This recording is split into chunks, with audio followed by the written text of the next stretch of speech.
শহরেও আলোকসজ্জার overhead gate তৈরির অনুমতি নিয়ে জটিলতা।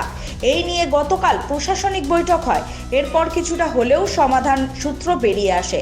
আজ অর্থাৎ মঙ্গলবার সেই সমাধান সূত্র খুঁজে বের করতে দুপুর আনুমানিক 12টা নাগাদ শহরের ফোয়ারা মোড় সহ একাধিক এলাকা পরিদর্শন করল জেলা প্রশাসনের আধিকারিকরা। উপস্থিত ছিলেন ইংলিশ বাজার পৌরসভার চেয়ারম্যান কৃষ্ণেন্দু নারায়ণ চৌধুরী, ইংলিশ বাজার থানার IC Sanjay Ghosh, divisional fire officer Swapan Kumar Das সহ দমকল দপ্তরের আধিকারিকরা।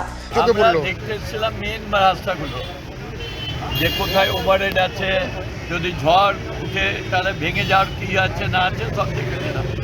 আমরা সব আছে, ডিএম সাহেবেরও প্রতিনিধি আছে, পুলিশ আছে, ফায়ার আছে, ইলেকট্রিসিটি আছে, এগুলো আমরা দেখে নিচ্ছি।